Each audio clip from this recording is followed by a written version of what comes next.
حضرت جبریل علیہ السلام نے یو ځل نبی علیہ السلام تپوس وکړ وی جبریل زما د قرآن په تا څه اثر شته زما د قرآن نه او زما نه تا ته څه فایده شته وی او د الله رسوله شته وی هغه څنګه وی ستا قرآن چې نو نازل او ته نه وې راغلی نو زه به یریدمه ما به وی خدایا ډېر خلک دي چې ستا ډېر غټ غټ عبادتونه کړي دي او خدای د دوزخ خشاک ته جوړ شوی دی لکه ابلیس 80,000 کاله عبادت وکړو یریدم به چې الله بېشکه زه خو ستا عبادت کوم زه خو تا راضي کوم خو الله د خاتمې پته مې نه لګي ډېر لوی لوی خلک دي چې هغې عبادتونه وکړل الله برباد شو برسیسا ته وګوره لکه زه مثال در کوم جبریل لا نه وایي برسیسا ته وګوره بل ته وګوره بل ته وګوره جبریل علیہ السلام وایي چې ما وی الله ډېرو خلکو څه عبادتونه وکړو ډېر عمر یې وکړل لاړل برباد شو یا خدای زه چېرته خراب نه شم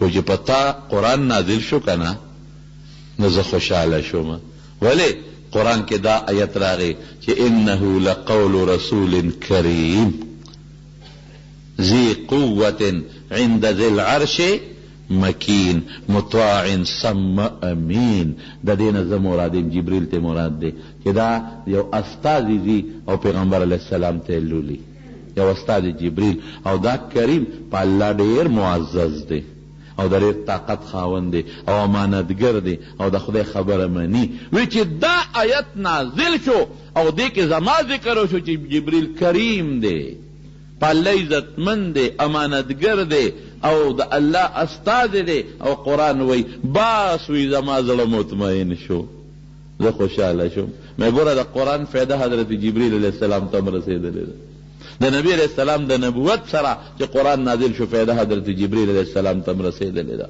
څومره د لوی طاقت خاوند دا د خدای قدرت او طاقت هغه ځای نه دلته د سترګې د رب نه زر را رسیږي او نور طاقت یې څومره دی د لوط علیه السلام قوم الله ورته ورشه واړوه نو وزر یې ورته عالم که نو چت یې که پړ مخې راوغورځوه دومره طاقت خدای پاک ورکړی دی ذي قوة د طاقت خاوند رب العالمین وی ذي قوة د طاقت خاوند چې الله د چاره طاقت صفت کړي نو خو طاقت به پکې وي که نه او عادیانو سمودیانو باندې ورشي یو چغه ووه یو چغه یې پیوواله ټولې تباه برباد کړل غرق شو دا د خدای قدرتونه درته نن د خدای عظمت ته نن پرې بیان کوي تمارو چې زمونږ الله څومره د عظمت خاوند بهر کیفو نو ما ته ورشه دې مسجد ته ورننوځه او چکر ولګوه جبریل څومره تیز رفتار څومره تیز رفتار نو وی اسلالمه نو وی زر کاله مې چکر یو طرف ته وو نو اخر معلوم نشو نو زر کاله په دې بل طرف لاړمه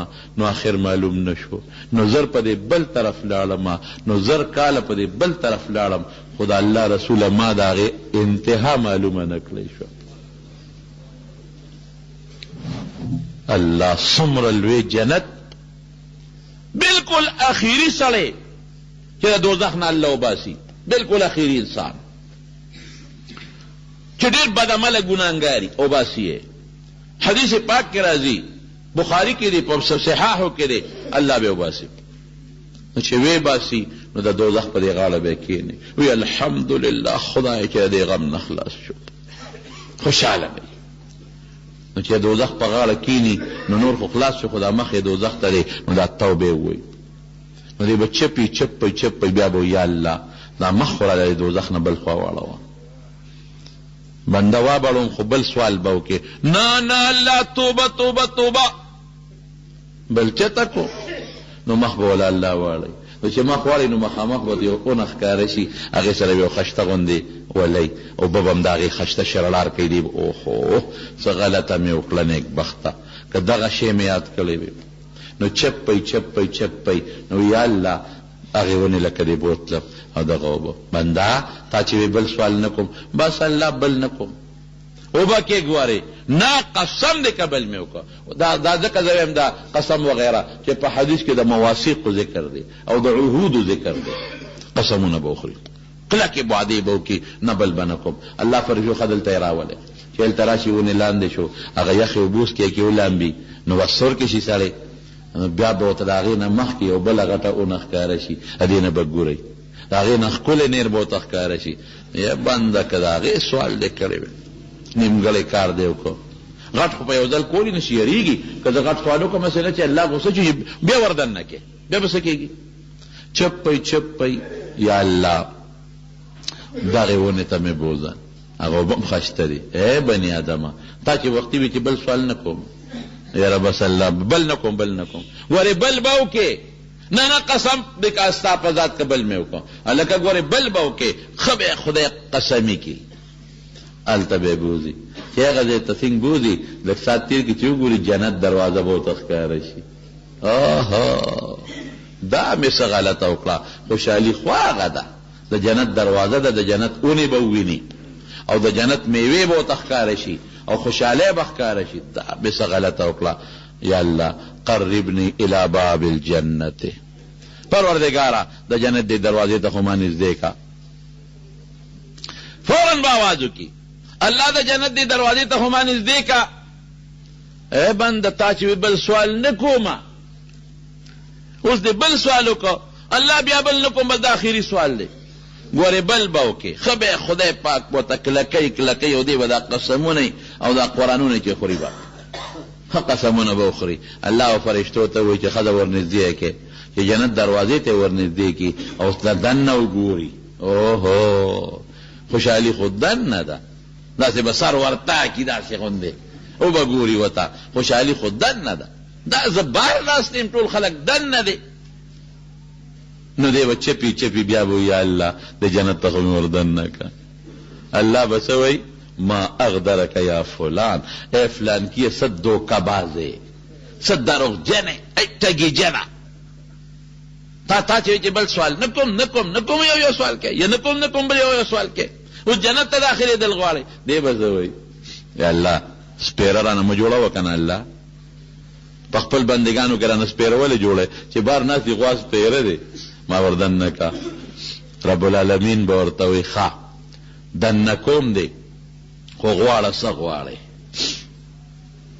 چې الله وردننه کي څه غواړې نو دی به وایي چې الله بس ما وردننه غواړه شابه څه غواړې نو دی به وایي یا الله دونه شی راکې دومره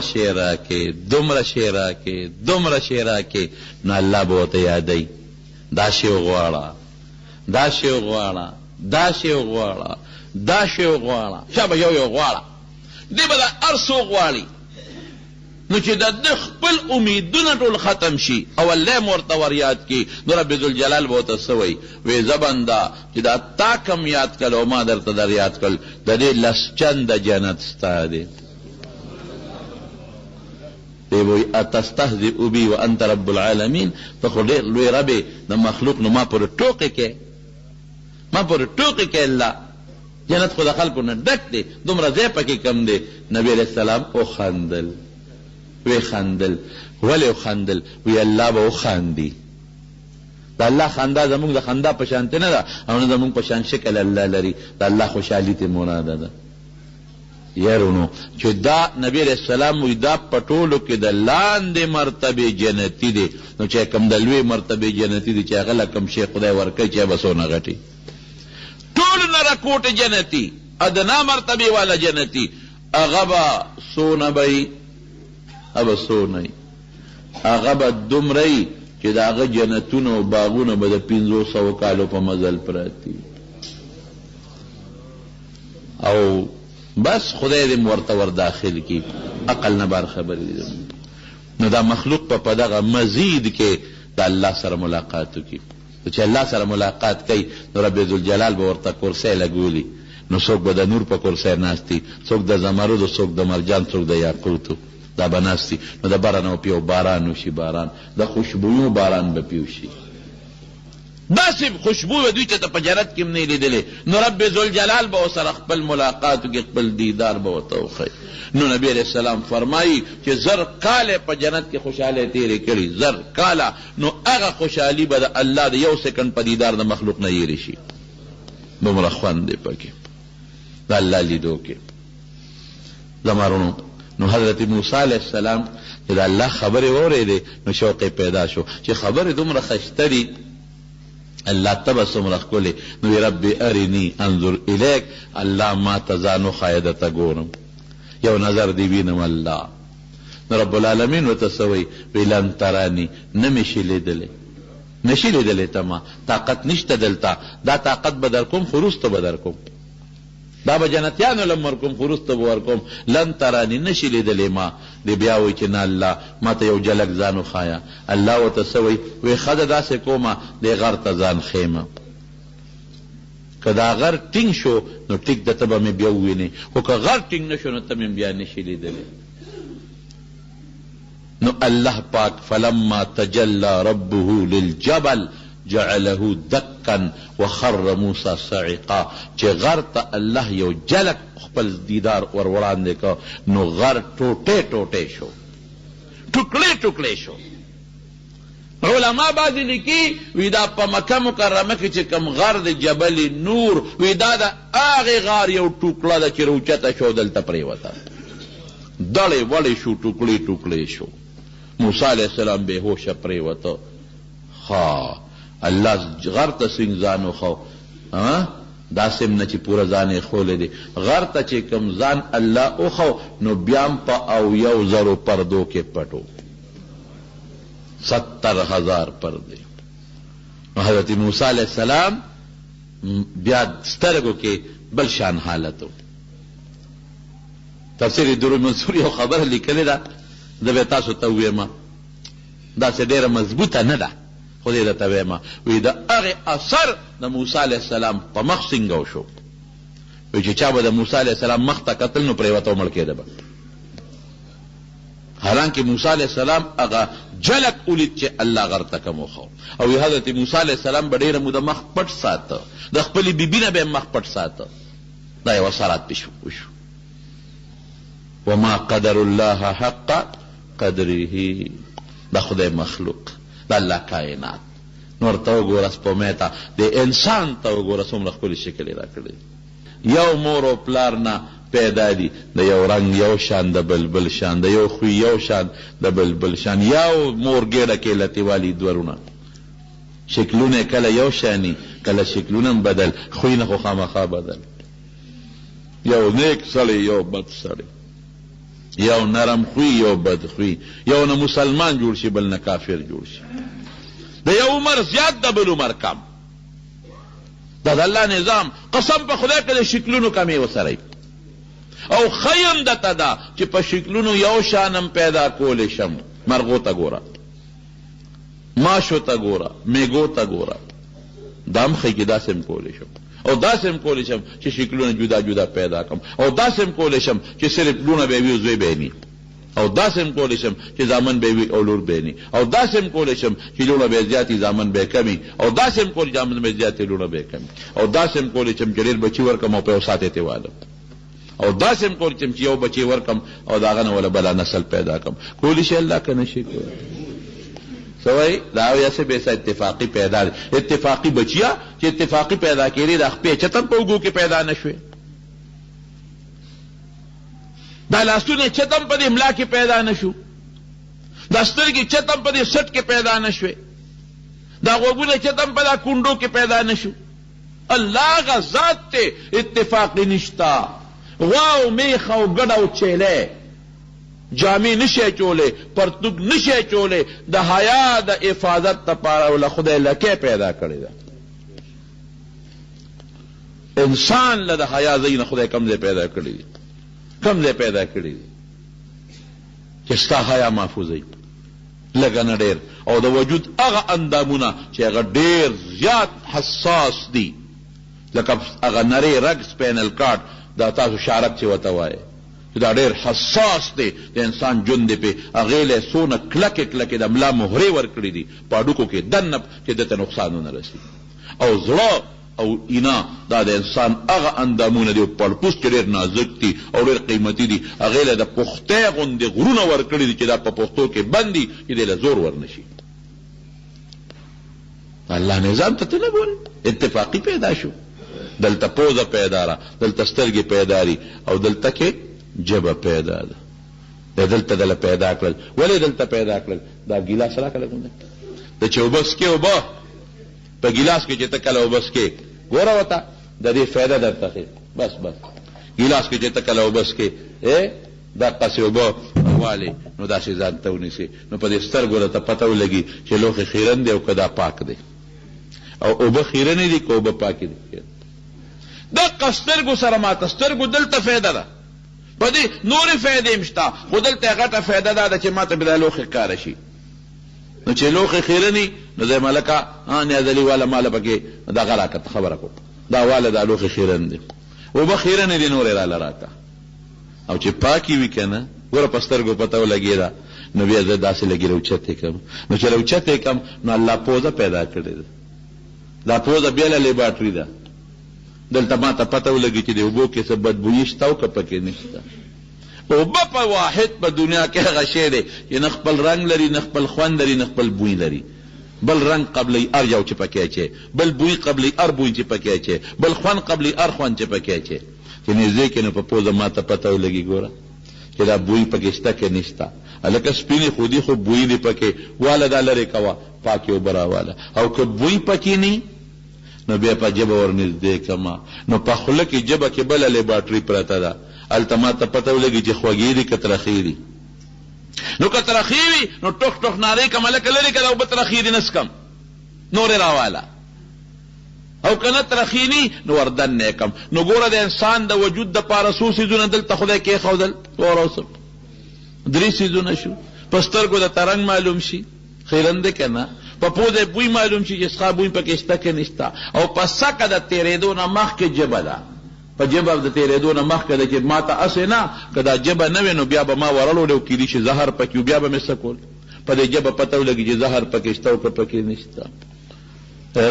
نو که دا خو ژبه د شاته وه نو ځان سره به د هر وخت ماشوم ګرځو بچې ته راشه زما په دې ژبې ته دا ګیلاس ونیسه لږې وڅکمه چې خوږې دي که ترخې دي.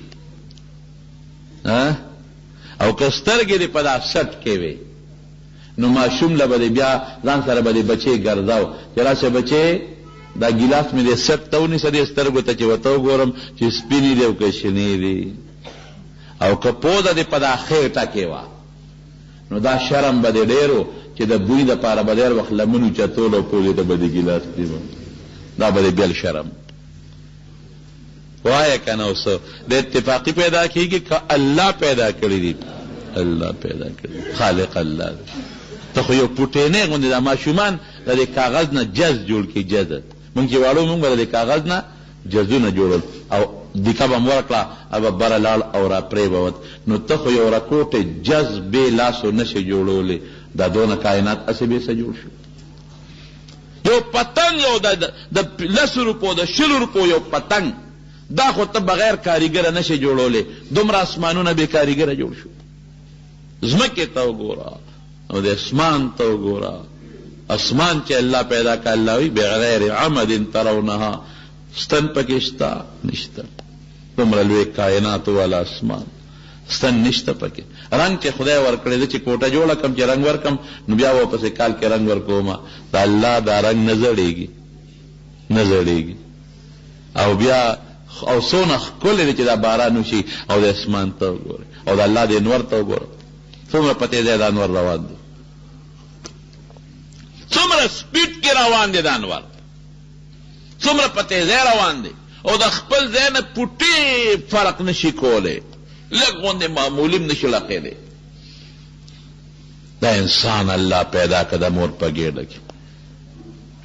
یو ځای کې مې بیان کوم په دې آیت مې بیان وکړ چې وإن کنتم فی ریب من البعث فإنا خلقناکم من تراب.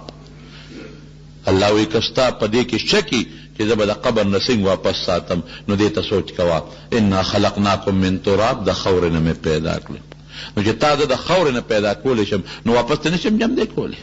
ثم من نطفة بیا د نطفې نه، ثم من علقة دا نطفې نه بیا د وینې ټوټه جوړه شي، ثم من مدغة بیا ته د غوښې ټوټه جوړه شي. 40 ورځې نبي علیه السلام فرمایي د وینې نطفه ده، بیا 40 ورځې بیا علقه، 40 ورځې نطفه ده، 40 ورځې علقه ده، 40 ورځې د غوښې ټوکړه ده. مخلقة و غیر مخلقه، نو بعضې ضایع شي او بعضې کې 120 دن شپږ شلې ورځې پس سا ور واچوي. نو چې شا پکې ور واچوي نو بیا د الله په نظام د مور په ګېډه کې وي.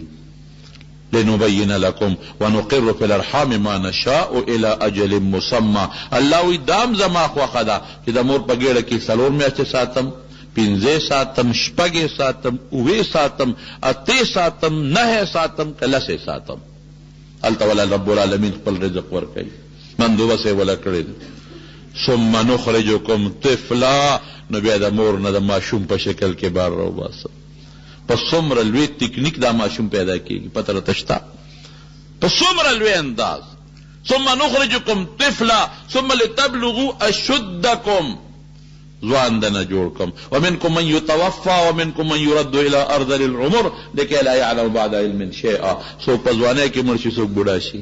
نو عقل خو چې بوډا شو تجربه زیاته شوه، نه چې بوډا شو بیا دماغ کار نه کوي، ګړې وړې وایي. دا آیت مې وی میں نبی علیہ السلام وی چې 4 خودې نطفه ده، 4 خودې علقه ده او 4 خودې د غوښې ټوټه ده. او ما وی مې دقه د مور ګېډې ته یو پای پرسېدلی دی، رحم هغې کې دننه پرده ده، فی ظلمات، په تیارو کې دننه تیاره.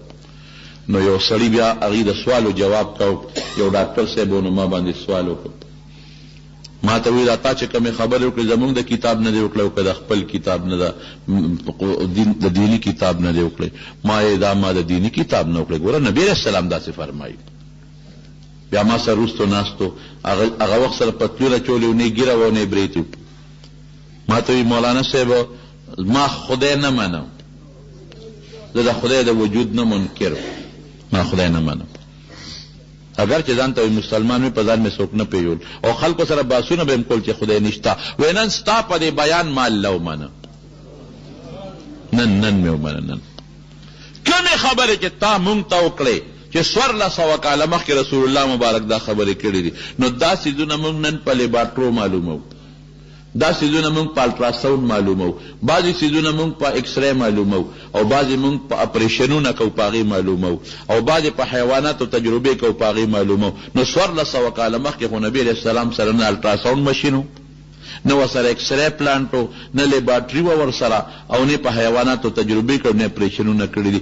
او د دې هر څه نه خبر چې هر څه یې دقه ویلي چې دا مونږ په مشینونو کم معلومو، معلومیږي دا چې هغه سره یو ذات داسې شته چې هغه ذات د دقه دننه حالاتو نه خبردار دی او هغه خبر کړی دی.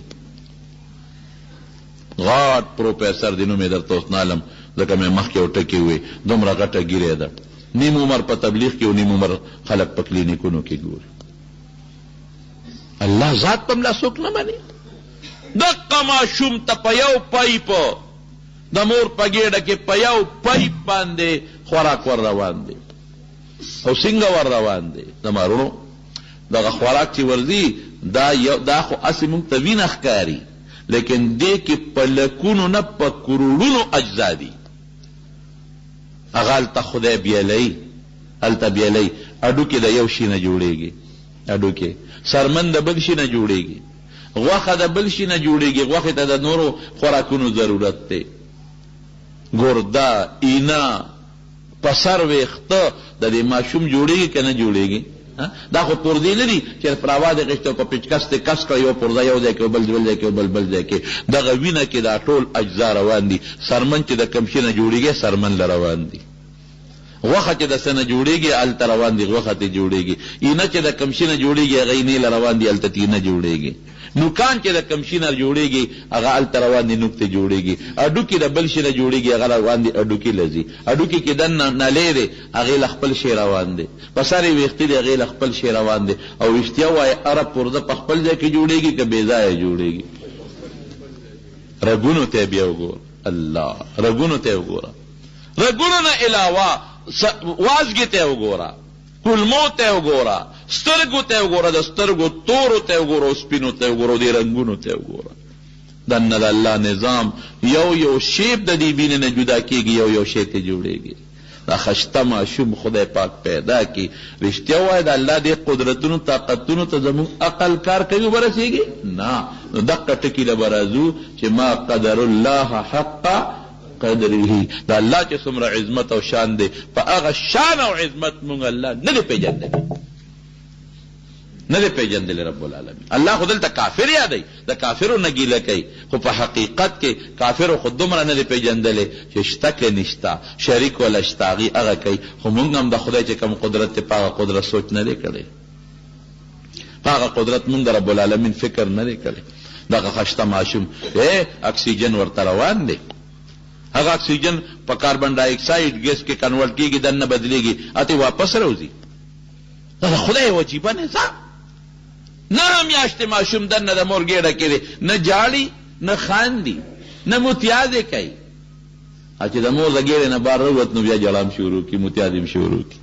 که په نهه میاشتې کې پیدا شو، که په نهه نیمې په لسو کې چې تر څو روتي نه که موده پې واوړي هم چې روتي دی بار دی به جاړي نه د مدې متیازې کوي. عقل خدا وي چې نهونه پې موده ور واوړېده نو زه دا متیازې خو دننه شروع کړي، ټیم یې پوره دی، دا جړا خو یې دننه شروع کړي که نه نه. او مخصوص ټمپریچر ورته خدای برابروي د ماشوم دپاره، که ډېرې یخني پې راشي بیا مري، او چې ډېره ګرمي پې راشي بیا مري. هغه ټمپریچر خدای پوره کوي. اوړي کې په سخته ګرمۍ کې هم دا نشته چې د زنانه ته اے سی ولګوه، ګورې دننه به په ماشوم ګرمي زیاته شي او مړ به شي. او په سخت ژمي کې هم دا نشته چې د ښځې ته هیټر ولګوه، ګورې ماشوم باندې به یخني زیاته شي، ګرمي به کمه شي، ماشوم به مړ شي. که سخته یخني واورې او ګلی دي او که اور په شکال دی، ماشوم له به هغه د مور ګېډې رحم ته خامخا الله د هغې مناسب ګرمي او یخني وررسوي. دا کار څوک کوي؟ جواب را کوي الله رب العالمین. دا الله ډېر لوی عظمت دی زما ورونو. یو ساعت سره چې غواړي ټس دنیا به روانه کي، قیامت به راشي، اذا السماء انفطرت، دا به ختم شي، دریابونه به دې لوخاله شي، لوخاله ختم، دا غرونه به دې داسې شي کالعهن المنفوش، لکه وړی چې الوزي، دا به ختم شي. دا انوار او سپومې به ډکرې ډکرې به شي، دا ځمکه به ختمه شي، ټوټې ټوټې به شي. دا د الله پاک کړیږي پې نه الله. انما قولنا لامر اذا نقول له کن فیکون. الله وایي زما خبره چې زه یم شنو کېږي به، دوی مو پکې نه. دا د الله ډېر لوی قدرت دی. بله شپه خو بیا زلزله ولیده که نه؟ دا را روانې دي که نه؟ یوې 150 میل لاندې وه، بل ځل څومره لرې وه؟ 300 میل لاندې وه. یو ډقه یې ورکېس بني، یو چقه یې ورکېس بني، او که ستا دې زوی له یو چق ورکه نو سهار به د شپې پاسې نو د شپې وده کېږي نو وده به یو ساعت چې را پاسې مړ به پروت وي. هی بابا خو نه پاسي، یې وړقه وه، ها وړقه وی بابا خو مې مړه دی، هلکه شبري داسې که نري شوي. هیرونو ګورې زمونږ د هر څه د الله په قبضه قدرت کې، او د الله ډېر لوی طاقت او قدرت دی. مونږ به الله په دې پېژنو. زمونږ عقل خو نور کار نه کوي. نبی علیه السلام مبارک چې به کله پېشمني پاسېدې ستورو اسمانونو ته به یې کتل او دې انوار ته نو څه به وې؟ ان فی خلق السماوات والارض واختلاف الليل والنهار لآیات لأولی الالباب. دا انوار ورځ نیمه چې بدلېږي را بدلېږي، او دا انوار او سپومې او دا کائنات دا د عقلمندو دپاره د خدای د قدرت غټې غټې نښې دي.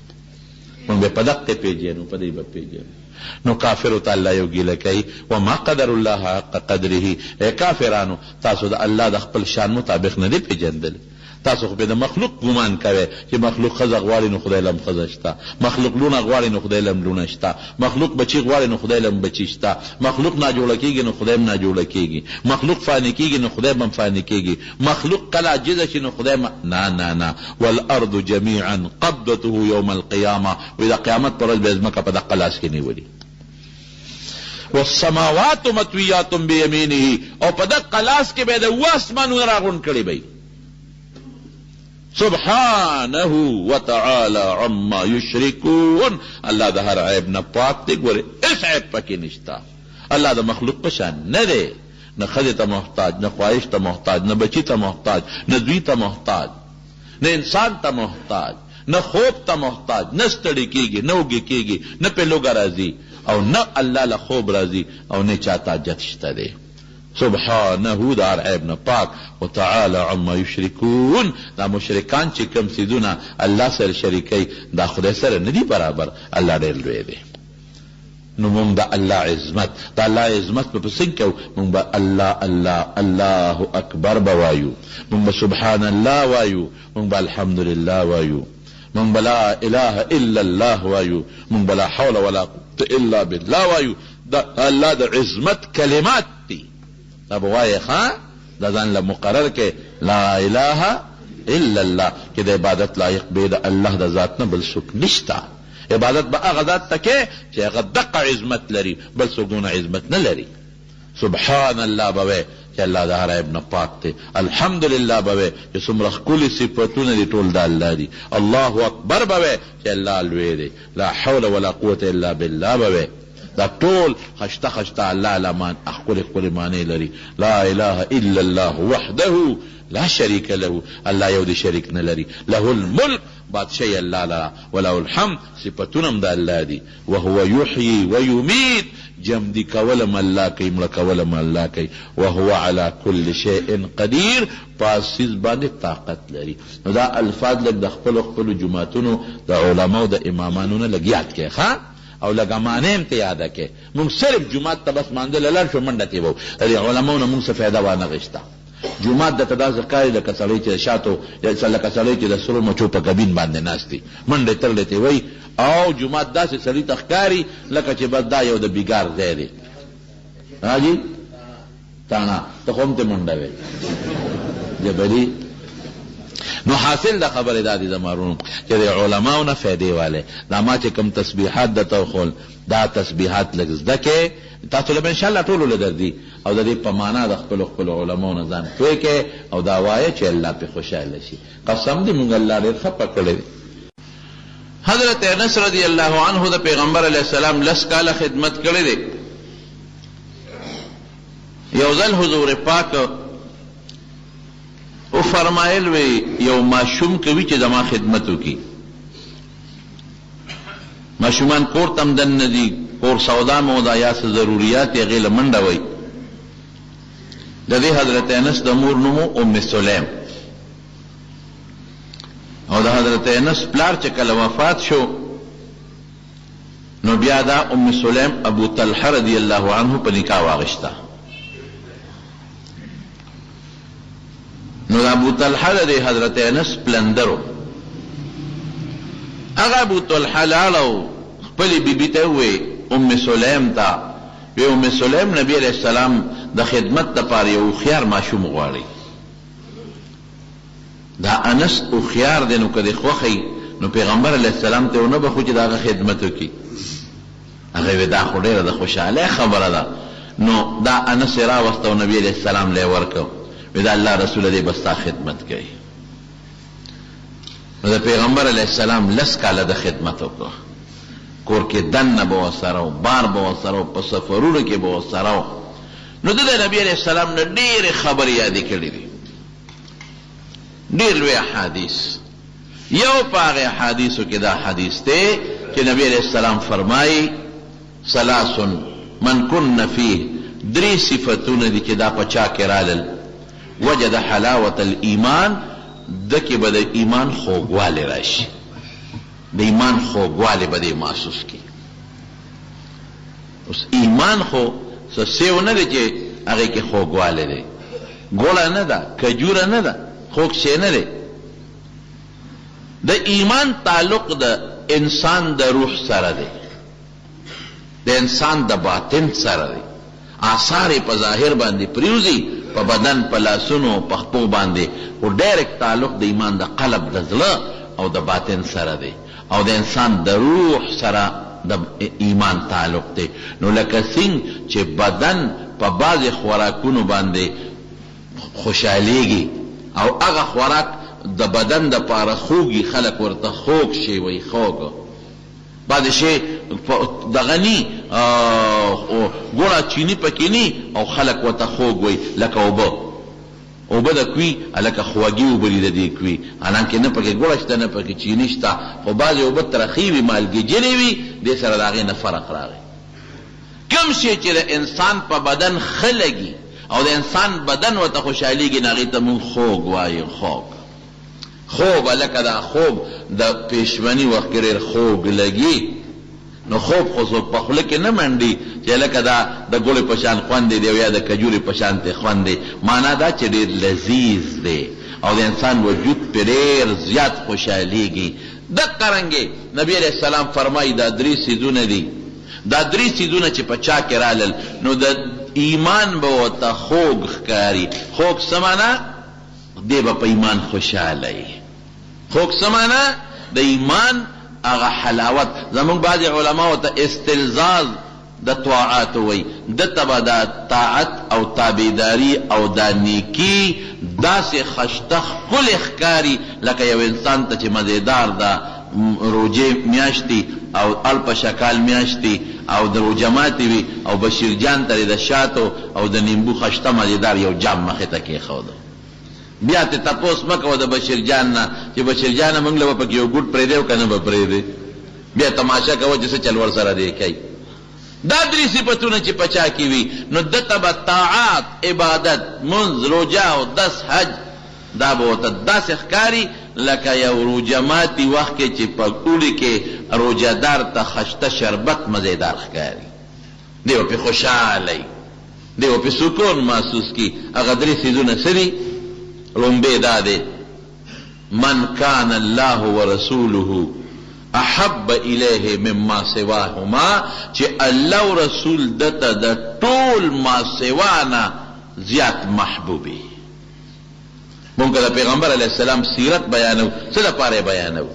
دې دپاره بیانو چې د حضور پاک عظمت مونږ ته معلوم شي، چې مونږ ته دا پته ولګي چې نبی علیه السلام صحابو سره څومره ښېګړې کړي دي او د پیغمبر علیه السلام امت باندې څومره احسانات دي او د پیغمبر علیه السلام د امت ته ښېګړې دپاره څومره تکلیفات برداشت کړي دي او څومره سفرونه یې کړي دي او څومره جهادونه یې کړي دي او څومره اخلاص او ښېګړې کړي دي امت سره. نو زمونږ به د پیغمبر علیه السلام سره مینه به پیدا شي. د دې سیرت مقصد ربیع الاول میاشت کې، په بله میاشت کې، په بله میاشت کې، په بله میاشت کې، خو عموما دا د پیغمبر علیه السلام د پیدایش میاشت ده. نو دې کې خلک د سیرت بیان وکړي دې دپاره چې د پیدایش میاشت د خلکو ته د نبي علیه السلام مبارک شخصیت او د هغې ذات را حاضر شي، را مستحضر شي، په دې بنا بیان کوي. نو چې موږ ته پته ولګي چې د حضور پاک د نیکه څومره لوی شخصیت و، د نیکه پلار یې څومره لوی شخصیت و، والد محترم څنګه سړی او دی په خپله چې د والدې محترم نه پیدا شو نو په کم کیفیت پیدا شوی دی. دې لپاره موږ بیانو، علما بیانوي چې د خلکو په کې مینه محبت پیدا شي. بیبي آمنه د نبی علیه السلام مبارک مور بیبي وه او د والد محترم نوم یې عبدالله. یاد به تاسو ته انشاءالله که مور نوم یې آمنه ده، بنو زهره یو قبیله د هغې سره تعلق لري او د والد محترم نوم یې عبدالله دی او د نیکه نوم یې څه دی؟ عبدالمطلب او د نیکه د پلار نوم یې څه دی؟ هاشم. هاشم دی د نیکه د پلار نوم دی. په دې وجه پیغمبر علیه السلام او د هغه قوم ته بنو هاشم وایي. دا هاشم ډېر هوښیار سړی دی، په مختلفو علاقو وګرځېد او چکر یې ووالې، غلاګانې به کېدې او ډاکې به کېدې، قافله به صحیح خپل ځای ته نه شوه رسېدی، خپل مقام ته قافله صحیح رسېدی نه شوه، نو لارې بندې شوې وې. نو هاشم لاړ او حالانکې دی الګ د پالکانه کې، نو د قومونو په منځ کې روابط پیدا کړل، دا سفارتي نظام د جوړ کړ. د به مثلا بل کلي ته ووې چې لکه ستاسو دا حد دی او زمونږ د کلي دا حد دی او د فلانکي د کلي دا حد دی. دې حدوداتو کې قافله لوټ شوه نو چې د کم کلي حد یې ابې ذمواري خپل علاقه ساتئ. بس دا لنډه خبره شوه. عمرزو تورنګزو دغه حد دی، پل مثلا پل نه دې خوا قافله لوټ شوه تورنګزوال به ذمواري، او که د پل نه هرې غاړه لوټ شوه نو عثمانزوال به ذمواري. د عثمانزو د رزلو فاصله مثلا مدرسه ده دارالعلوم نعمانیه، که دې خوا لوټ شوه عثمانزوال به ذمواري، که اخوا لوټ شوه رزلوال به ذمواري. دا یو مثال مې دله درک. دقه رنګې د قبایلي علاقې وې دې وګرځېدو، خلک خوشحاله شو، قافلو سفر شروع کړ، د شپې به م تل، د ورځې به م تل، ځکه هر چا به خپل علاقه څوکۍ کوله. دې مدینې منورې ته لاړ او ډېر مهمان نواز او ډېر انتهایي چې مدینې منورې ته لاړ نو هلته کې یو جنۍ خوښه شوه، د هغې جنۍ نوم سلما و. هغه جنې سره واده وکړو، هغوی ډېر په خوشحالۍ او په فخر ولا دا جنې ورکړه. و اتفاق دا و چې واده وکړو، یو بچی ته پیدا شو، هغه بچی په دې سر کې سپین ویښتو پیدایشي، نو هغه له شیبه نوم کېښود او دا هاشم وفات شو. چې دا هاشم وفات شو، هغه سلما سره دا شیبه اوسېده. د مکې مکرمې یو کس تللی و مدینې منورې ته، نو هلته هلکانو دا واړه هلکان چې وغي غشي ویشتل، د غشو د ویشتو ټریننګ یې کو، نیزهبازۍ ټریننګونه به دې خلکو کول، لکه اوس په ټوپک باندې خلک شیش برابروي، نو په غشو شیش برابرو. دا شیبه د دې هاشم د پیغمبر علیه السلام د نیکه د پلار چې کوم زوی دی، دا اوس د پیغمبر هم نیکه ګرځي. دا شیبه دی په دې ټولو هلکانو کې خشته خوبصورته و، لکه د پلار په شان د هاشم په شان ډېر خوبصورته او ډېر جاذب نظر و چې چا به کتل نو بس د خلکو به خوښېده. نو ده چې به غشي ویشته، د نورو خلکو غشي به خطا کېده، د غشي به نه خطا کېده. یو غشي به ویشت، شیش به نښه به ویشته، بل غشي به واغشت، نښه به ویشته، بل غشي. نو دا د مکې دا هلک حیران دی چې دا خو ډېر خشته هلک دی او حسن یې داسې دی چې سړی وایي چې زما ورته کتلې، او قد و قامت باندې هم ډېر مزېدار دی، او ګوره دومره شیشناک دی چې یو غشي خطا نه دی. نو چې دې شیبه دا غشي وویشتل، نو بیا شعرونه شروع کړل. په هغه شعرونو کې وایي د قریشي ما او زه زما پلار کې و هاشم بهادر او زم د بهادرۍ چل زده کوم او زما غشي خطا نه دي، او دا به وایي چې د قریشي. دا د قریشو د مکې سړي دا شعرونه واورېدل، ورنږدې شو، برخورداره ته قریشي؟ او وایي زه خو هم قریشي یم. دلته څه کې؟ وایي دا خو زما پلار و هاشم، او دلته کې او ته د هاشم زوی او دلته یې واده کړی دی. اوس چا سره؟ اوس مور سره. دوی چې لال کور ته ورسېده، نو د پیغمبر علیه السلام چې کوم خاندان هغوی ته وویل چې تاسو شرمېږئ نه، خشته ښکلې بچې ستاسو، خوبصورته جاذب نظر چې سړی وي ما ورته کتې، او د غشو د ویشتو زبردست مهارت لري، او شاعر شعر و شاعري کې ډېره خشته مزېداره. ستاسو نه مدینه کې مور سره پروت دی، مور سره به یې که پلار سره به یې، تاسو شرمېږئ نه؟ ډوډۍ وله نه شوی ورکولی. د قریشو یو بهادر هلک په مدینه کې اوسېږي مور سره؟ مور سره خو څوک نه اوسي، تره سره به اوسېږي، بل سره به اوسېږي، خو خپل قوم سره به اوسېږي. دا هلک ولې ضایع کوې؟ مطلب د دې هاشم ورور، مطلب چې دا خبرې واورېدې، هغه یې باس نوره مه ملامته کوه، بس دقه دې لاړه، خپل واره راولم. لاړ مدینې منورې ته، او مدینه منوره کې د هغه خپل لور هاشم خاندان دا غونډ کړو، او هغې ته وایي چې مونږ ته خلکو پیغور راکړه. دا خو ټیک ده چې مور یې دلته ده، خو دا هلک خو زمونږ وروره دی، دا خو د هاشم زوی دی، نسب خو پلار پسې ځي، مهرباني وکړئ دا هلک راله راکړئ. هغې ته هم خلکو مور ته وله خلکو ووایي چې ته خفه کېږه ما، تا نه دا بچې به ضایع شي. او دې هلک کې کمالات دي، کمالات. دا هوښیار دی، قابل دی، خشته دی، صحت ناروغ دی، غش ویشتو کې مهارت لري. دې ته رلی ورکړه چې بویې دي. دې ځان سره په اوښ سور کو مکې مکرمې ته یې راوست. چې څنګه یې راوسته، نو خلکو وی مطلب مرایې راوستی دی، چاته خو پته نه لګېده چې دا هغه هلک دی. نو دې شیبه ته عبدالمطلب د مطلب مرایې په دې نوم دې مشهور شو. عبدالمطلب، مطلب یې ترو، د مطلب مرایې هغه خپل نوم شیبه د خلکو هیر شو او په عبدالمطلب باندې مشهور شو. الله ورسره عزت ورکړه. ګوره د حضور پاک د پیدایش د مخکې د هغې عزت ته ګوره، د هاشم عزت ته وګوره، دنیا کې مشهور، او د عبدالمطلب یتیم عزت ته ګوره، یتیم و یتیم، پلار یې مړ دی، د هغې عزت ته ګوره. خوب یې ولیده مکه کې اوبه ډېرې زیاتې نایابې وې، یو څو کویان پکې و، هغې کې مالګېجنې اوبه وې، خلکو به یې خودې، مالګې به یې تېستلې او هغه اوبه به یې استعمالولې، نور اوبه پکې نه وې. د زمزم کوی بند شوی و، مکمل بند. دا یو لویه اوږده واقعه ده، ما بل ځای کې کړې ده. جرهم قبیله چې تله، جګړه پکې وشوه، زمزم یې بلکل بند کړه. د خوب ولیده، چا ورته ویې دلته کې زمزم کوی دی، هغه کولاو کا کم ځای دی، په خوب کې ورته ځای وښاو. خیر قصه اوږده ده، پوره درته نه کوم، ما مخکې کړې م ده. د ځان سره کوداله راواغېسته، سسکور او سامان، او دا ځای که نه و. خلکو دا پاګل دی، لیونی دی. دلته کوي کم دی، شاړه ځمکه که نه، او دا خو غریزه علاقه ده دلته کوي خو په سلګونو سوونو ګزونو کې مو بنشته دا ته څه کوې هغه وی بس ما ته خوب یو ځل نه دوه ځله نه څو ځله خوب مې ولیده ازه کنو یو کاڼی پکې راووته خو چې کاڼی څنګه او لاندې نه ترې اوبه راخوټ کېدل شروع شو اوبه را پیدا شو د زمزم چینه هغه غیبه هغه خدای باس خلکو فیصله وکړه ویره د اختیار به د دې او د دې سره سره د بیت الله مجاوری او د بیت الله خدمت دم د توسپارل شو او د دې سره د حاجانو خدمت هم توسپارل شو په مکه کې زلند ستوري شو زلند ستوري زامن ولا خدای ورکول شروع کړل نو د یو منښت وکړه وی الله کمال د لس بچی راکړل نو یو بچی به ستا په نوم علالو ذبح کوم به دا یو رواج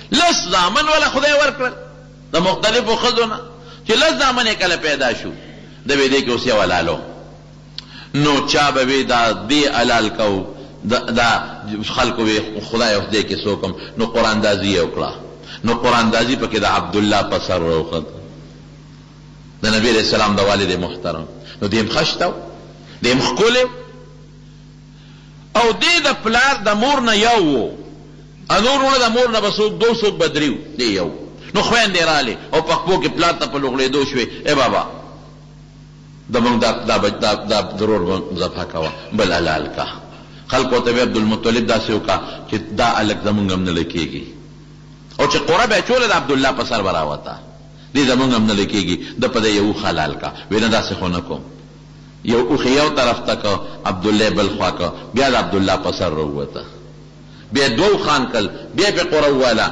پچا بیا د عبدالله په سر راووته یو یې زیاته لس شو خان بیا چې پچا والا بیا د عبدالله په سر ووته بیا وخان شل کړل بیا چې پچا والا بیا د عبدالله په سر ووته لس بیا زیاتول وخان سلو ته ورسېدل چې سلو ته ورسېدل نو یو خوا سلو خان بل خوا عبدالله نو چې پچا والا نو په سلو خان وخته هغه سلو خان یې لال کړل عبدالله خدای بچ کړ نو یو مقام کې نبی علیہ السلام ولاړ دی نو یو باندیسی سړی هغه پیغمبر علیہ السلام له آواز ورکړ وی ابن الذبیحین اے د دوو هغې کسانو بچیا چې هغوی د خدای په نوم د حلالېدو قرباني شوې ده ستا پلاران هغه دي چې د خدای په نوم د هغوی د حلالېدو منښته شوې ده نو حضور پاک ډېر زیات مسکی شو او په دې خبره ډېر زیات خوشحاله شو وایي واقعي دا خبره ټیک ده زه د هغې دوو بچی یم یو نیکه مې حضرت اسماعیل علیه السلام و هغه هم ابراهیم علیه السلام منښته کړې وه چې زه به حلالوم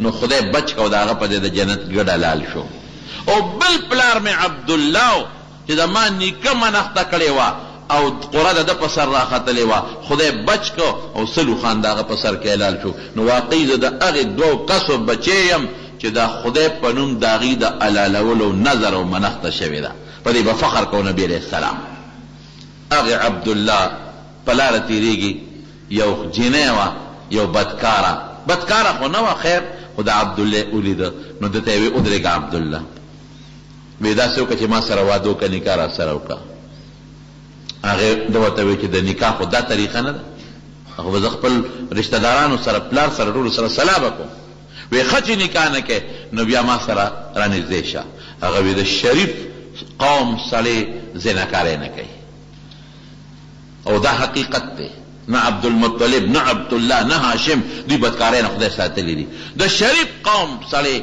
پردی لور خور ته د خپلې لور خور په نظر ګوري ښه خفه کېږه مه دې ته لاړ چې لاړو نو د بیبي آمنې رضی الله تعالی عنها سره د هغه د نکاح شوه دا به قانونو چې سړی به د ښځې سره نکاح شو د جاهلیت رواجو نو څو شپې به د ښځې په کور کې د خواښې کره دیرو بیا به رالل خپل کور ته نو دې ورسره څو ورځې دیره شو نو چې واپس راته نو هغه جینۍ ورته په لاره کې ولاړه وه د عبدالله ته او عبدالله د 19 کالو هلک دی ښشترې ښکلې دی جینۍ ورته ولاړه وه نو عبدالله ورته وایي ګوره تا ته ما نه وایي چې ما ته مه ودرېږه د نکاح خبرې را سره مه کوه او د بدعملۍ خبرې را سره مه کوه هغه جینۍ ورته څه وایي وایي عبدالله اوس مې نه پکار زه خپل کار کوه دی ورته ودرېد ویله دې خبرې څه مطلب وی ته چې وختي په دې لاره تلې نو چې ستا په تندي کې ما کومه رڼا لیدله اده نامنې راښکلې د هغه رڼا در کې اوس نشته د سیرت علماو لیکلي چې دا جنۍ کاهنه وه دا پوهېده بیا د عبدالله په یو تجارتي سفر کې شام ته روان شو او مدینه منوره کې وفات شو او سیبه بی آمنه د هغه د امید کې پاتې شوې وه نو د خاوند د وفات نه پس یعنی د عبدالله د وفات نه پس رب العالمین بی آمنې له محمد مصطفی ورکړ صلی الله علیه وسلم بی آمنه وی د کمو ښځو چې د حمل په وخت کې په ګېډه ماشومي کم تکلیفي وی قسم دې کوم هغه تکلیف محسوسه وه او د پیدایش په وخت کې اتفاق دا چې زمونږ په کور کې تیل نو ډیوه نه وه لیکن د پیدایش سره چې ما کومه رڼا ولیدله چې دنیا ورته روښانه شوه دې میاشت کې دې ربیع الاول کې د دواړو جهانو مبارک سردار دنیا ته تشریف راوړی دی مشهور خو 12 د ربیع الاول دی چې په 12 تاریخ دنیا ته تشریف راوړی دی خو علماو چې کوم تحقیق کړی دی څوک اتم یادوي څوک نهم یادوي خو راجح دا د مولانا ادریس کاندهلوي رحمت الله علیه په سیرت المصطفی کې نهم تاریخ لیکلی دی مې زه به معلومات وکړم چې میاشت د څه شپې ختلې ده خو داسې صحیح معلومات ما ته ونه شو تاسو کې چاته پته شته چې څه شپه ختلې ده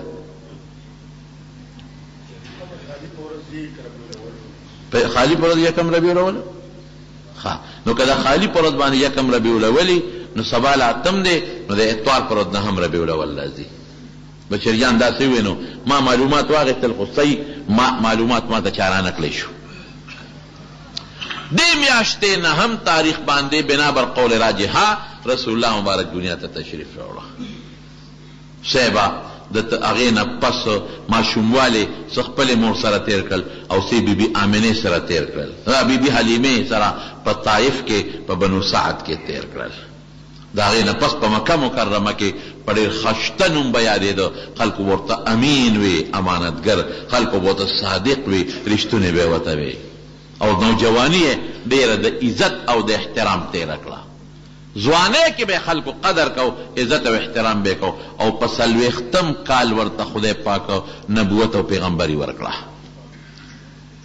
زما وروڼو ما راته مخکې وي چې د پیغمبر مبارک د پیغمبرۍ چاله خدای پیغمبري ورکوي هغه چاله الله پیغمبري ورکوي الله یعلم حیث یجعل رسالته یو زمیدار هغه ځای کې تخم کري چې دته پته چې دا ځمکه دا تخم زرغونی او که دې زمیدار ته پته ولګېدل چې په دې ځمکه کې دا تخم غورځوم دا تخم رانه خوري دا رانه ختمی نو زمیدار بیا تخم په هغه ځمکه نه ضایع کوي ځمکه خشتۍ خوږی او دې ورته ښه برابرم کي ویړی راواړی ولا نورم ولا ورکي او خیمه دې داره کي اواره هم کي هغې نه پس پکې تخم کري چې دا تخم پکې را زرغون شي یو زمیدار د تخم دپاره په ځمکه دا محنت کوي څه دې خیال دی د پیغمبرۍ تخم چې رب العالمین په یو انسان کې غورځوي نو هغه انسان به څنګه انسان وي ابه داسې وي چې هغه تخم غیب نه کي تخم راوټوکوي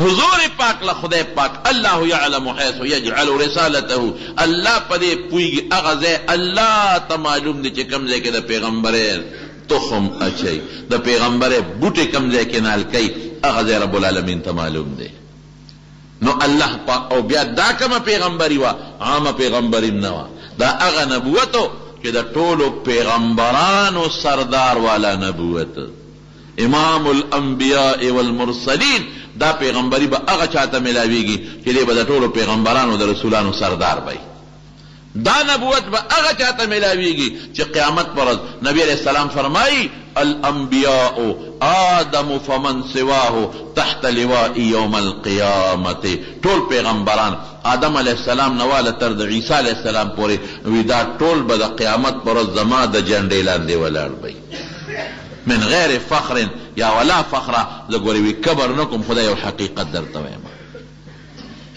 ټول بر انا سید ولد آدم من غیر فخر د ټول بنی آدم سردار زیما چې خلق ستړي شي او خلک د سفارش نه انکار وکړي وی د قیامت پر ورځ د الله په دربار کې مقام محمود کې به بیا زه د شفاعت بکوم او یوازې د خپل امت نه د ټول انسانیت د ټول پیریانو انسانانو د حساب کتاب دپاره به بیا زه ودرېږم په میدان کې چې خلق مایوسه شي نو زه به هغه ځای کې ولاړ یم. نبي علیه السلام فرمایي چې خلق د سفارش نه انکار وکړي وی زه به هغه وخت کې شفیع یم او سفارش به کوم او چې په خلکو کم وخت کې هیبت راشي نو هغه وخت به زه الله ته ولاړ یم او زه به د مخلوق سفارش به کوم.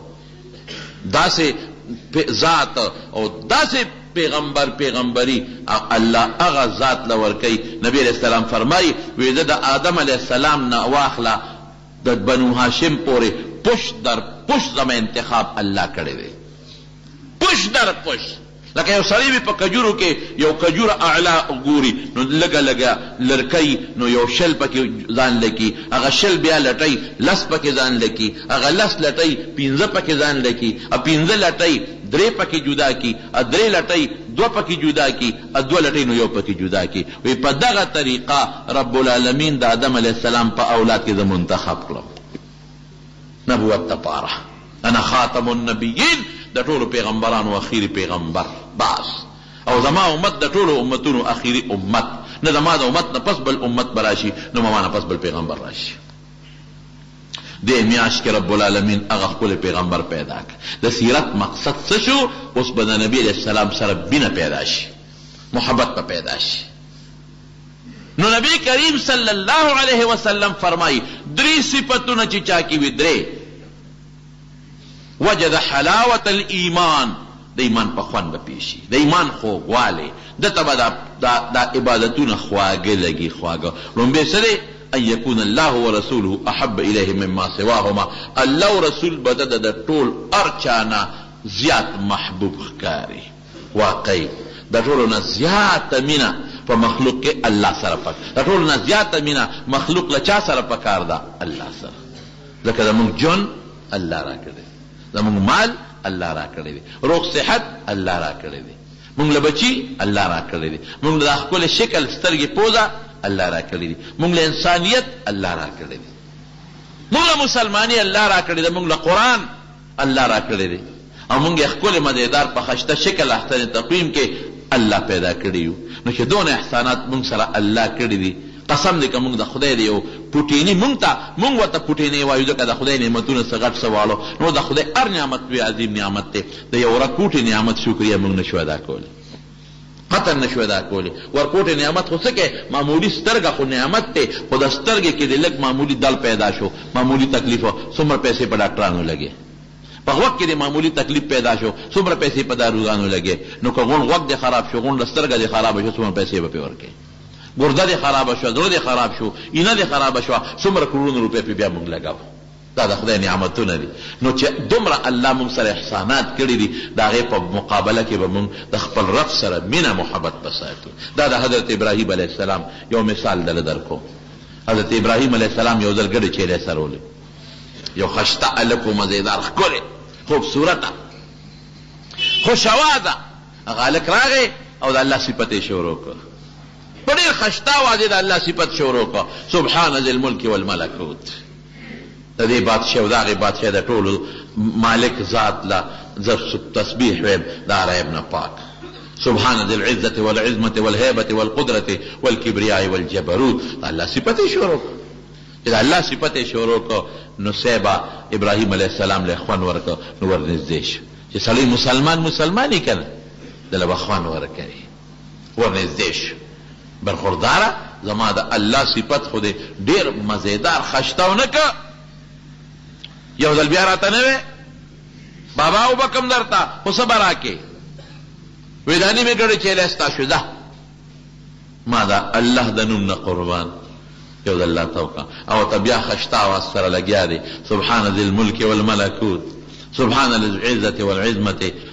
بیا ورته ابراهیم علیه السلام وی بچې یو ځل بیا ووایه بابا هغه ګډه چیلې خو دې م راته وبخلې نور به راله څه راکې وی دا ګډه چیلې به سرولم غواړي که نه شپونکې به دې شم خو ما ته زما د الله صفت یو ځل بیا په دې ښکلی دې ته مینه وایي. مونږ هم خدای سره مینه کوو. څه مینه مونږ وکړه رښتیا ووایه هلته بانګ ویل کېږي او دلته تا ته په موبایل باندې رنګ راشي هلته هغې رنګ پسې منډې وي. داسې ده که نه ده؟ خدای سره مینه ده خو الله نوم واغشتلی شو. الله اکبر، دا خدای عظمت بیانېږي، دا خدای لویي، الله ډېر لوی دی. اشهد ان لا اله الا الله اشهد ان محمدا رسول الله، د پیغمبر نوم.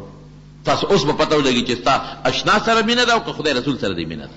نو که تا موبایل وخت کې فورا بند کړ یا هغه سړي ته جواب ورکړه چې مهرباني وکړه بانګ ویلې کېږي وروسته ما سره خبرې وکړه، نو بیا به دې مینه د خدای د نوم سره وي.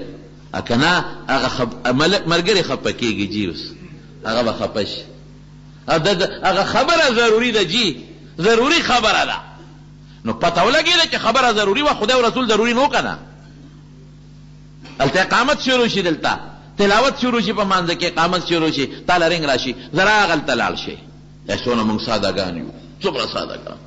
تکبیر تحریمه فوت شو. تکبیر تحریمه څومره لوی ثواب لري، افوت شو. د الله د نوم بې احترامي دې وکړه، عزت دې ولا ونه کړه، هلته لاړې ملګري سره دې خبرې شروع کړې. دلته امام صاحب تلاوت شروع کړه، تلاوت د خدای کلام دی، هغه د خدای خبرې پاتې شوې، ملګري ضروري دی. قسم په خدای ملګري څه کوې چې د دنیا ټول مخلوق یو ځای کا، د خدای د نوم مقابله په عظمت کې په عزت کې نشي کولی. هوښیار سړی هغې ته وایي ملګري به نه خفه کوم، خیر دی، بد اخلاقي به نه کوم. بھائی خفه نشي، مانځه نه پس به زه درته ټلیفون وکړم، اقامت شروع شو.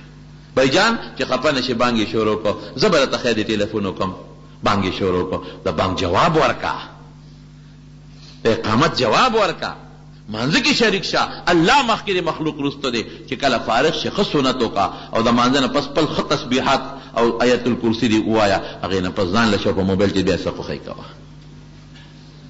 خپل انداز وپېژنه، انداز. الله دا هر چا نه مخکې دی، الله د خدای ذات دی، الله د پلار نه او د رور نه او د ښځې نه او د بچو نه زیات محبوب. دقه رنګې نبي کریم صلی الله علیه وسلم. نو ابراهیم علیه السلام دغه شخصیت دی. هغه هلک ورته وایي بابا ګړې چې دی مبارک نه مې دي پکار، زه انسان نیم د الله فرشته یم، زه یې راولېږلم چې زما دا خلیل وګوره چې د ده په لکه زما څونه مینه پرته ده، څونه محبت پروت دی. دقه تا سره هم دي، د هغې موبایل والا په لکې ور واچئ چې شا به وکړه ورته رنګه، ړونو کې اچول څوک کوي؟ الله. الله ورته کې واچي چې وکړه رنګه، زه ګورم دا بنده چې دې زما نوم ته غوږېږدي که ستا دا رنګ اوچتوي. اخو پیغمبر نو فرشتې ورسره خبرې کولې، مونږ خو امتیان یو، بندگان یو، نو مونږ سره فرشتې خبرې نه کوي. نو چې ته هغه سره د خبرې شروع کړئ، الله به خپلو فرشتو ته څه وایي؟ اخو بنده زه دې پرېښودمه، بنده زه ده سره څه کومه؟ ای بنده ما د سره څه کړي دي، څونه ښکلی شکل او روغ صحت مې در کړی دی، بچي دې در کړي، نو زه دې پرېښوم او اشنا سره دې خبرې شروع کړئ. زما اقامت ته پرېښودما نوم او اشنا سره دې خبرې شروع کړئ. یو ښځه په لاره روانه او بچي ورسره غېږ کې، ماشوم بچی چې ماشوم بچی دی ورسره غېږ کې په ځنګل کې روانه ده، یو شرمخ پې یو هیبت سره چغه واله چې چغې څنګه وواله، دا غریب ویرېده، بچی ته لاندې پرېوته، منډه شرمخ راغی او خوله کې هغه اورنۍ ولید، ماشومه منډه کړه، شرمخ وتښتو، دې چغې کړې الله ته، یا الله. د تکلیف وخت کې خو به موږ ما درته بار بار وي چا ته چغه وو؟ الله ته چغې کړې، یا الله. مصیبت چې راشي الله ته چغه وه، قسم دی الله به دې پکارېږي، بل څوک دې نه پکارېږي. مو وایي موږ نه الله خفه دی، پیسه لاړه تاوانه مو که نه ګورې په دې الله نه خفه کېږي. پیسې خو به راځي موضوع به هم، پیسې کموالی د خدای خفګان نه دی، د خدای خفګان په دې راځي چې موږ نیکي ونه کړو. الله په دې خفه کېږي چې موږ ګناه وکړو، الله په دې خبره خفه کېږي چې موږ خدای ته او د خدای دین ته شا کړو. پیسې کمې شوې الله خفه دی؟ نه په دې نه خفه کېږي. ځمکه کمه شو په دې خفه دی؟ نه په دې نه خفه کېږي. موټر سایکل جنګید په دې خفه دی؟ نه په دې نه خفه کېږي. په څه خفه کېږي؟ چې موږ ګناه وکړو. په څه خوشحالېږي؟ چې د ګناه نه ځان وساتو. په څه خفه کېږي؟ چې موږ نیکي نه کوو. په څه خوشحالېږي؟ چې موږ نیکي وکړو. په دې الله خوشحالېږي. صاحب من دې ښځې الله ته چغې کړې، یا خدایا زما مخکې به زما بچې شرمخ چیر پار کوي، څه وکړم؟ یو شاه سوار راغی په یو اصاروي باندې اس باندې او په دې زمري باندې یو هیبتناکه چغه وواله او چې څنګه په چغه وواله زمري ماشوم وغورځاو او تښتېد. شرمخلا هغه سړی هغه ماشوم راوچت کړ، دې ښځې له یې راوړو، ترور یا خورې دا ماشوم دی واله. او ښځه څونه خوشحاله، ته څوک یې خدای له سره خو کا، د زمري د خولې د دې نوړی راوویسته او ماله دې راکړه. څوک یې ته؟ وی د الله فرشته ما، انسان نیم، اوم اسمان نه رالم چې تا وې الله، نو زه هلته وما عرض سره خوا کې وم، اسمان نه پورته وما. الله وی یو کس زما د دغې بندګۍ مدد له لاړ شي، دله راورسېدم، مدد له راورسېدم. او دا ولې دله رالمه؟ دا ځکه چې الله وی چې دې بندګۍ یو ځل ډوډۍ خوړه، نوړی اوچته کړې وه، خولې ته یې اوړې وه، او دې کې یو سوالګري اواز وکړو، خیر راوړی د خدای په نوم، د الله نوم، خیر راوړی د خدای په نوم. دې ښځې ویله ما د الله نوم یې ماته واخېسته، بل څه غوښتنه الله دا یو نوړی ده. نو خولې نه یې واپس راوویسته او سوالګري له یې ورکړه. زما د نوم احترام یې کړی دی او خولې نه یې نوړی ایستې ده، سوالګري له یې ورکړې ده. نن بدل خلاصوم د شرمخ د خولې نه نوړی او باسم ولې واپس ورکړو. الله د خپل نوم عزت نه پرېږدي، نه پرېږدي، نه پرېږدي، بدل نه پرېږدي. دنیا کې م ورکوي، آخرت کې م ورکوي. الله ما ته وایي بدل ورکوه، نو په خپله به څنګه الله بدل پرېږدي او ښه بدل به ورکوي. نو د الله د نوم احترام، الله سره مینه، دا خو اول نمبر شی شو چې مونږ به خدای سره مینه کوو. مونږ خدای سره مینه ونه کړه، الله سره مینه به کوو. او دویم نمبر مینه به چا سره کوو؟ نبی کریم صلی الله علیه وسلم سره. د سیرت مقصد هم دا دی، د حضور پاک سره مینه څه ده چې د هغه تابعداري وکړو. چې په کوم شي خفه کېږو هغې نه ځان وساتو، چې په کوم شي خوشحالېږي چې هغې ته سینه ور مخکې کړو. بس دا د پیغمبر علیه السلام مینه محبت دی. که یو سړی بار بار وایي چې زما د نبي اسلام سره مینه ده، محبت دی، مینه ده، محبت دی، خو زما رونو تابعداري د نبي علیه السلام نه کوي، د هغه سنتو ته د عزت په نظر نه ګوري، د هغه کردار ته د عزت په نظر نه ګوري. رښتیا ووایه دا سړی په دې مینه کې رښتونی دی که دروغجن دی؟ دروغجن دی. لیلا و مجنون. مجنون نوم قیس و قیس، د مجنون نوم قیس و قیس. لیلا تکه توره وه، خدای ورسره لګولی نو پې عشق و نو دی به راته نو د دې لیلا د کوڅو دا دیوالونه به یې ښکلول، دا به یې چاپول. مینه دې ته وایي. زمونږ جومات به دي شي د خدای کور، د څنګه مینه شوه خدای سره؟ زمونږ عالم به دي شي، د څنګه مینه ده؟ د عالم خو تا ته د خدای او د رسول خبرې کوي. زمونږ حافظ به دي شي، د څنګه ستا د خدای سره مینه ده؟ د زړه کې خو د خدای قرآن پروت دی، ننوي دی دا چل کوي دا چل کوي، نو کوي به ستا ورسره څه دي؟ خدای پیشه او دی پیشه. تا ته خو سمه لار ښیي که نه، تا ته خو قرآن اوري که نه، تا ته خو دین ښیي که نه، تا ته خو قرآن ښیي که نه، تا ته خو د پیغمبر سنت ښیي که نه. دا خو خدای سره کم دی نه مینه شوه. سپي به یې ښکلول د لیلا د کوڅې. لقد امر علی الدیار دیار لیلا، وی د لیلا په کوڅو تېرېدمه، اقبل ذا الجدار و ذا الجدار، نو کله به مې دا دیوال ښکله او کله به مې دا ښکله دیوالونه. وما حب الدیار شغفنا قلبي ولكن حب من سكن الدیار. وی په دې کوڅو دیوالونو عاشق نه یم، ډېر هلله نه دي شلولې، وړاله هغه دیوالونو کې دننه چې څوک ناست وي هغې شلولې دي. دې ته مینه محبت وایي. صاحب من مجنون راغی او د لیلا د کلي ته مخامخ په ځنګل کې کېناسته، چې ځکه دا لیلا چې ته بار راووته او چې د څادر پلو مې وله ولیده، ویلې که نور څه دي دا کلي خو به وله وینم. او د ده داسې عجیبه مینه وه، هر وخت به په دې غم اخته و نو پلار بوته بیت الله شریف ته، وی ته راځه بچې، ټوله ورځ جاړې چغې منډې ترړې، د دنیا کار د ډوډۍ اوبه نشته په کوڅو کې، ته راځه بیت الله ته یې بوته. نو د بیت الله په غلاف کې ور دننه کو. وی بچې زه یو سوال کوم ته به پې امین وی. بابا وایا وی شابه وایا اللهم ارحنی من لیلا وحبها خدایا ما د لیلا او داغه د مینې نه وساتې الله د لیلا او داغه د مینې نه مې دمکه دې سوی اللهم من علی بلیلا وحبها خدایا د لیلا او داغه د مینې احسان را باندې وکا خبره خو لاړه شو پلار په الترا کې خو دې بشیر جان خدای دې خکا په شروع یې وکړه دا خرج بشیر جان کې دا لوبه نشته پته هم نه لګي خو منتخص علی ښکاری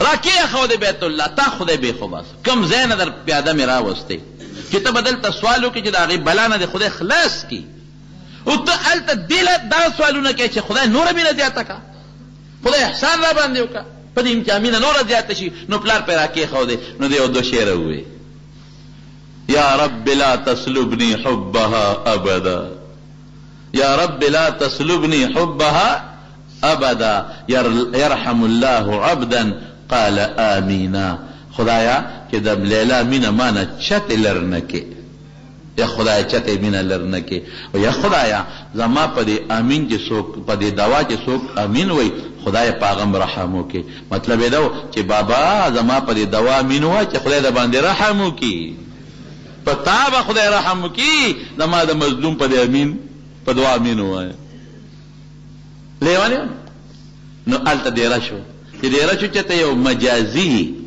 سړی لیلا ته چاوي چې پاگل خو هغه دې په ځنګل کې دی راځي لیوانه وی ښا وی دا یو جام په ولا یو څه دی خوري څه سم نشتا وی دا ولا یو څه هغه وین دلاله جام په ولا ورکل دا کوم دی وی دا لیلا را کړی او زه مې چې څومره چورلکونه به وته وایلی څونه ګډا به وته کړی وای سیو چې سپې ولا خولای او دیوال ولا خولای نو کم په چې د لیلا په لاس لشل شي دی به څونه داغه خوخو څونه به ته غریب خوشاله شي خو څونه په ګډ ګډ به سکلی چته یو ظالم په پېچ ولیدل راغې دی خوا ورته کېناست چې خبره خو ده پيو ده ورخیونی و ورخ دی خوا کېناست سال چې ویندې پیولل دا بل زاش مجنونه ما پیراوړه د لیلا د کور هغه وینځ به چې هغه بل خلره ناس ته دا نږدې دي دوه عاشقان دلې ورکاو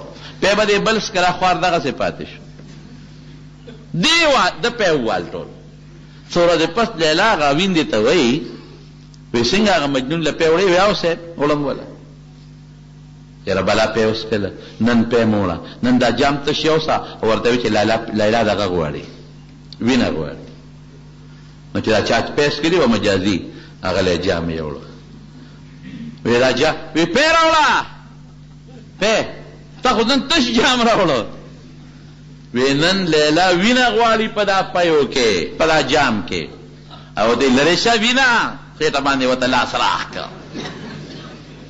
دا بچنګي وګي پیراوړه په اور ته بیا وی لیلا وینا غواړي لری شه وینا څه کې پیراوړه شابه نا وقت چوگے ما لیلا وینا غواړي وی وینه والا پاگل هغه شاته ناسته دا شنا می پيو والا دی پیرونه چې غله جام یوړه کنه په ټول دی ظالم والی ټول سوچ تو روزه خو خېټه د ډکه کړو هغه خو علومبه او جام سکلو بیا خو دغه څه پاتې دي چې غله څنګه جام لال وی څنګه لیلا جام خو دی راوړو او وینا غواړي دا یو اندام نه ولا وینا وستا کله دې مخې پکاري ودرېږي دې خې مخې ورېږي دینه دې لاسې دینه وباسم دې خپې وینې پکاري کې دینه ورلو وباسم نو هغه د وینې مجنون او دا چې کوم ورخ کې پروت دا کوم یو مجنونو دا د پيو مجنون نو مونږ ټول د پيو مجنونان یو موږ وایو خدایا یا خدایا ليله القدر شپه خو قدراته وخوله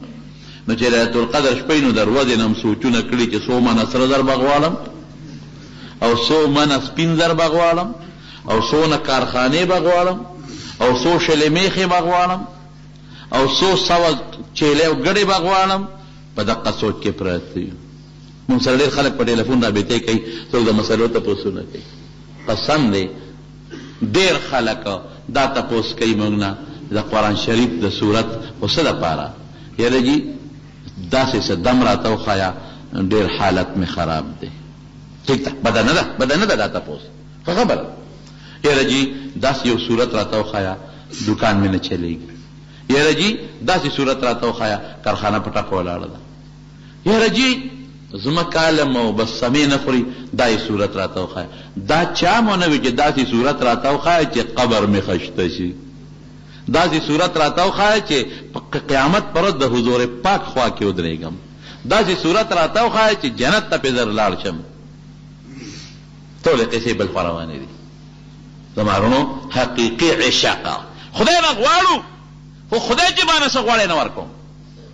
پیغمبر مبارک صفت کوم او دا مې چې زه عاشق یم عاشق یم عاشق، خو چې رسول الله مبارک څه غواړی هغه نه ورکوم. دا د پایو مجنون، دا د وینې مجنون نه. هغه پنجابي نو چا ورته وی چې لکه روجې وی روز پټان جانے روجا جانے پښتون پیش او روجې پیش. نو بیا ورته چا وی چې لکه دغه وکړه منځ نه کې وی د جمي سار شورو به په کوم خو د جمي هغه د سار او د ماسخوتن باندې له پلار کوي او د وړي هغه د ماسپخین باندې له پلار کوي. نه به منځ کو نه به روجې نه ولا او چې کله به روجه ماته شو پکوړې او کباب نو پرلط به مخ کې واله. یا ظالم نه منځ کې نه روجه نیسي او روجه ماتي ته د مخ کې نه پرلط پکوړو ته غزولي وی دومره کافر خوم نه چې روجه ماتې دې نه کومه. کافر خوم نه مونږ هغه لټان یو خفه کېږم. اول ځان ګور یادوم ښه بیا پکې تاسو یادوم. یو نوکرو د یو خان، هغه نوکر به سینار وخت ډبوله خو چې خان به سینګ دغه ته وخته بلستن ته نو نوکر به تې مخکې کټ ته ختلی و چې خان بابا به د خپونه کمبل لا تاو کړی نو ده به د خپونه څه کوي سر نه به یې مراتاو کړی. هغه وی چې دا مې نیک دی او که زه یې نیک یم دا خو مې پلار دی. یو ځل باران و نو خان بابا دې نوکر ته ویې لکه وی ته لغوندې ظالمه زمانه مخکې بلستن ته وختې یا سپېره صبر وکړه نو وی تا په ما څه دې وخت کې ستاسو حاجت شته څه کار دې شته خوب ته هم نه پرېږدې او وی کار مې شته. وی څه کار دی؟ وی بار وګوره چې باران شته که نشته. بابا ستور په باران څه کوې د چت لاندې پروت دی مونږ اوس د ګرمې بلستنې نه ولې پاسې نه وی ماله ورشه لاړ شابه وګوره چې باران شته او که نشته دی. یسې به بلستنم ده خدای ته وګوره چت کې باران شته نشته ستا ورسره څه کار دی؟ وی نه خامخا به ګورې. وی ښه شته. وی پانسې دی او شته. وی پیشو راله بلستن ته مې راوخته مې په لاس و لمده وه. هغه خو چې خوند کړو نه که سړی خو مې پانس او که نه. وی ښه ده دا څه وکړه دا بجلی خو مړه کړه. خان بابا په بجلی ته څه کې؟ وی ماله په رڼا کې خوب نه راځي. وی سترګې پټې کړه.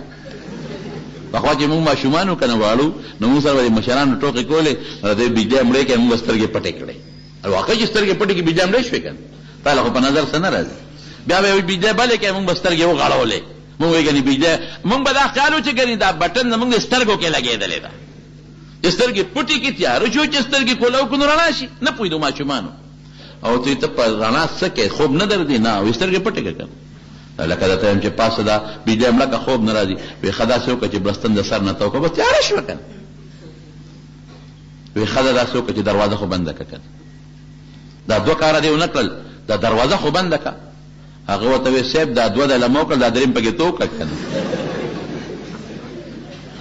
مونږ عقل لټان یو بس مونږ نه به خدای د قیامت پر ورځ تپوس کوي اطیعوا الله و اطیعوا الرسول. من یطع الله ورسوله څنګه دی الله او د رسول تابعداري چې چا وکړه مونږ د الله او د رسول تابعداري پرېښې نه. مونږ د خولې عاشقان یو. هغه عاشقان چې هغه پیو والا مجنون وینې والا مجنون نه یو. نو د الله او د رسول مینه لومبی صفت دا شو من کان الله ورسوله احب الیه مما سواهما. یو دا دی چې الله او رسول دته د ما ټول ما سوا نه ګراني محبوب یو دا